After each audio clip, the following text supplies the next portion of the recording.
Whenever you move to an area, you forget that this habitat has been here for a very, very long time. We tend not to see this continuous encroachment of human presence on the landscape. So much of the wildlife that we're losing is not from the direct result of exploitation on those individual species, but it's just habitat loss. A corridor allows us to link all of these important biological features here on the North Quimper Peninsula. That include wetlands, beaches, forests, and even former prairie sites. We have to sort of put our heads inside the animals that live here, and they often need very different things than we do. They need places where they can go and allow them to travel through relatively undisturbed habitats. 50 years from now, this is going to look very different, and this corridor is going to be like a ribbon of green, a ribbon of life flowing through these neighborhoods. And you'd be amazed how old that cedar might be. Perhaps the great thing about the Jefferson Land Trust is that they're coming in, they're finding these areas, and they're setting them aside for the future. For 10 years, 50 years, essentially forever. And that allows these places to come. We can celebrate as humans, but also provides habitat for wildlife.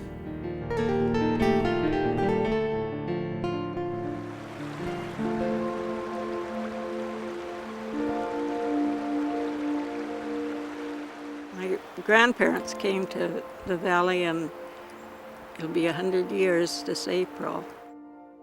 And then my mother and dad were married and came up river and bought 120 acres below here. And then when we were going to get married, why, we bought the 80 acres next to them. We took logs to the mill and had them sawn, and this house has a lot of the lumber made from our own logs. We were really thrilled to be able to put it in the land trust and also in a family trust. It gives us a secure feeling about it for our family. We don't even think of terms of money when we think of the property. No, there's no way we could put a price on it. Where could we take $1 million even and replace it? It couldn't be done.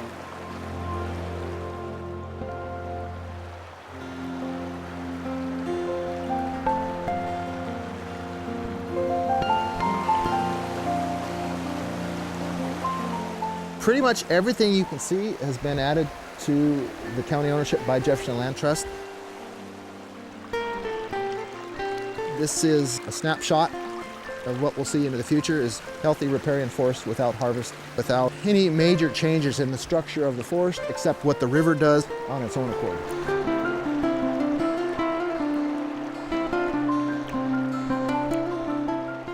It's almost like an island of biodiversity that the Jefferson Land Trust has helped acquire, and that in the long term really matters in terms of species survival and diversity of the species, even in its own habitat.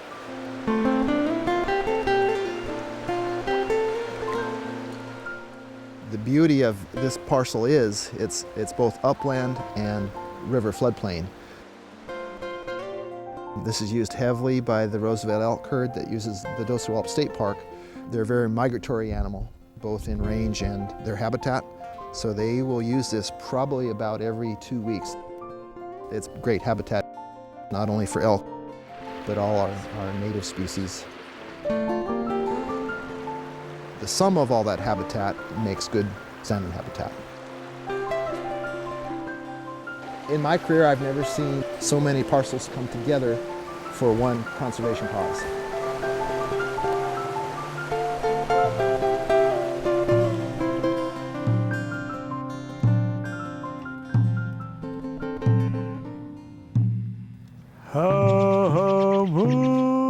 I was first introduced to Manos Rock in 1950. I was only 5 years old, and my grandfather told me he was going to take me to a place that was really sacred to our people.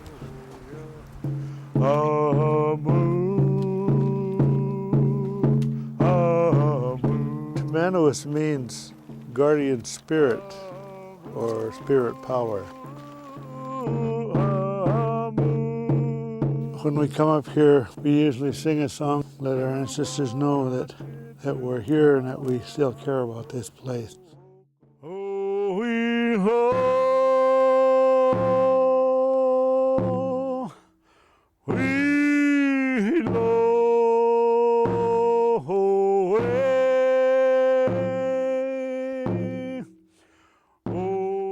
While we're up there on top of the rock, my grandfather put his hand on my head and he told me, Kawa, when you become a Sapa like me, you will have to fight for this rock.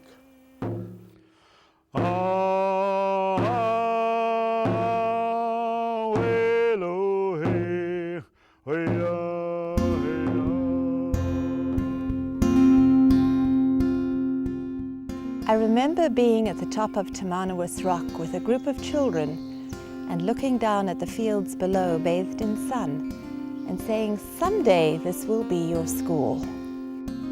What we really want to be able to demonstrate here is how we can strive to live in balance with the needs that we as humans have for food and farming and the needs for wildlife.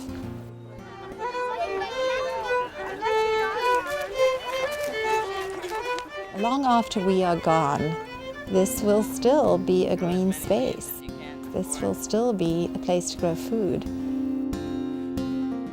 And hopefully a place that children will know what that means and be able to interact with the earth.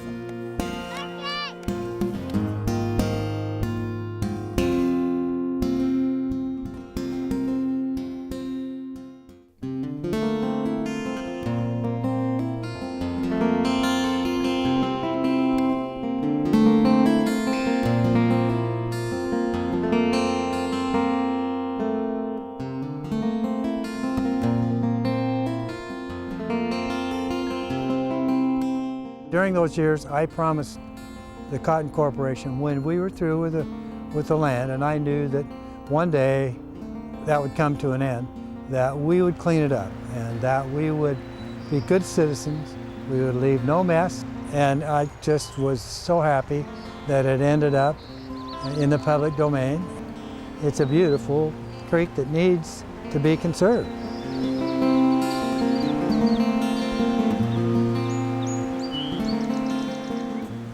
Paddling up the mouth of Chimacum Creek into the Chimacum Creek estuary, which is one of the crown jewels of habitat protection in East Jefferson County.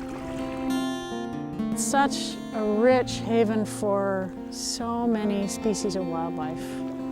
It's almost like a little piece of Alaska back here. It's a real special place and it's still nicely intact.